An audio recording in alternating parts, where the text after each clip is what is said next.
हुकूमत ही मुसलमानों से नफरत की बुनियाद पर बनी है। बाबरी मस्जिद के टूटने और गुजरात के दंगा के बाद इस पार्टी को तख्त-ओ-ताज मिला है। मोदी जी अपने तमाम तर प्रोग्राम और पॉलिसी में नाकाम हो गए। देश की तरक्की प्रभावित हो गई है, सौहार्द बिल्कुल ख़त्म हो गया है, नौजवानों की नौकरियां चली गई हैं, किसान परेशान हाल है, बीमारों को दवा नहीं मिल पा रही है, गिरानी महंगाई अपने आसमान को छू रही है। ऐसे वक्त में मोदी जी ने फिर अपनी नाकामियों को छुपाने के लिए मुसलमानों पर एक बार फिर हमला किया है और ये वक्त तरमीमी बिल 2024 मुसलमानों के ताबूत में आखिरी कील है गोया। हुकूमत मुसलमानों को चैन से नहीं रहने देना चाहती।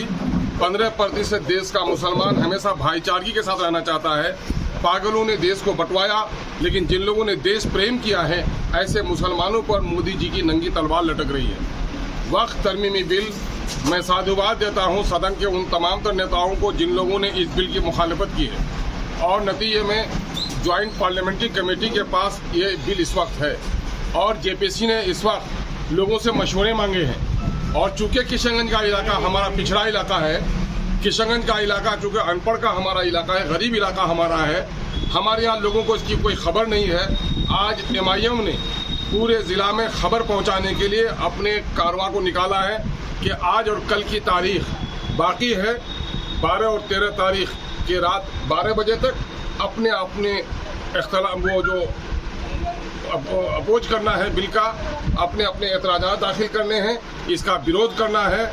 ईमेल के ज़रिए से खतूत का मौका नहीं रहा, ईमेल के ज़रिए से आप भेजिए या फिर दूसरे QR कोड जो मुख्तलिफ तंजीमों ने बिलखुसूस मुस्लिम पर्सनल लॉ ने जो QR कोड जारी किया है उस पर अपने एतराज़ात भेजिए।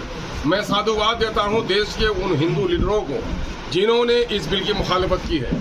अगर ये बिल कानून बन गया तो एक बाबरी मस्जिद टूटी है, हज़ारों मस्जिद टूटेगी। मुसलमानों की अभी दाढ़ी और टोपी नोची जा रही है, उसकी लाश को भी कब्रिस्तान में दफनाने के लिए नहीं दिया जाएगा। ये हालात मोदी जी बना रहे हैं, ये कहीं से देश के हित में नहीं है।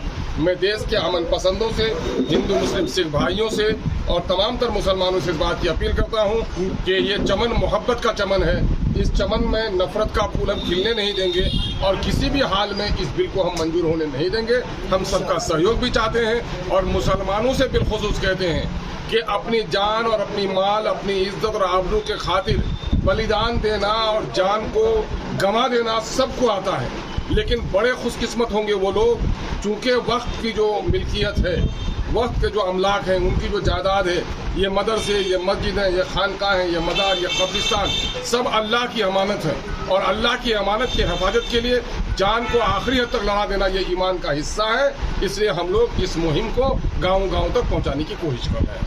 हमारे दरमियान मुफ्ती जावेद अतर कासमी साहब हैं, भाई जनाब तसीरुद्दीन साहब हैं, भाई जनाब इसहाक साहब हैं, हमारे डिस्ट्रिक्ट प्रेसिडेंट जनाब हैबर बाबा हैं और पूरी तंजीम हमारी मिलकर इस वक्त, कल भी हम लोगों ने पटने में प्रेस किया है, वहाँ पर नागमनी जी भी ने भी समर्थन किया है हमारे वक्फ बिल अमेंडमेंट 2024 की मुखालफत करने का। और आज हम लोग आज और कल इस पूरे क्षेत्र में लोगों को आमतौर पर जागरूक करेंगे। बिल से कब्रिस्तान और मस्जिद को सर क्या लेना देना है? जो कब्रिस्तान है, जो मस्जिद है, जो वो मैंने फी नफ्स से ही वो अपने अस्तित्व में आने से वक्फ की मिल्कियत है।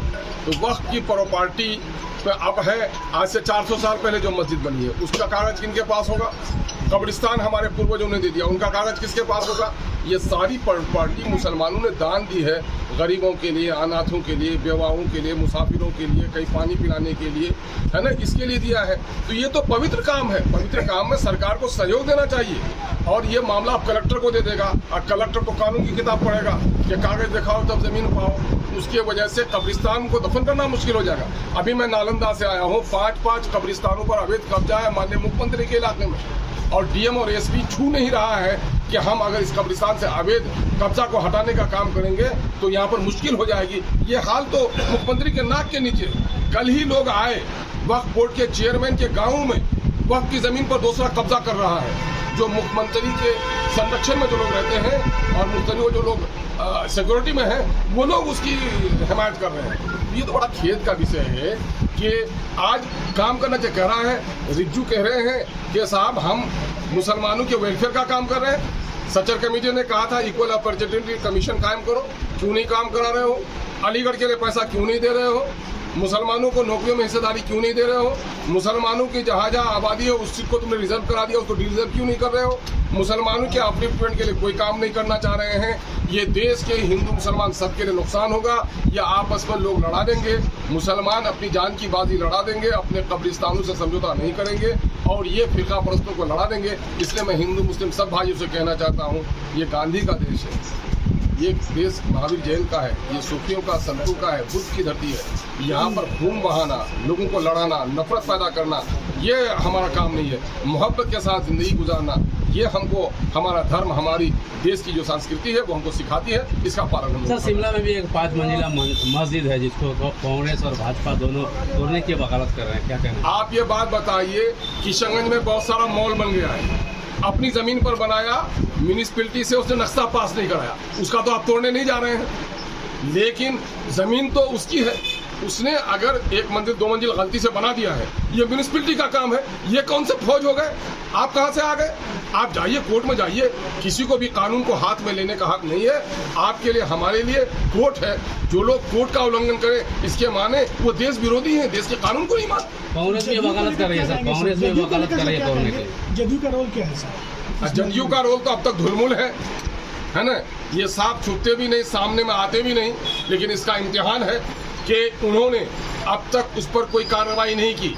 अगर माननीय मुख्यमंत्री जी हों, नीतीश कुमार जी हों,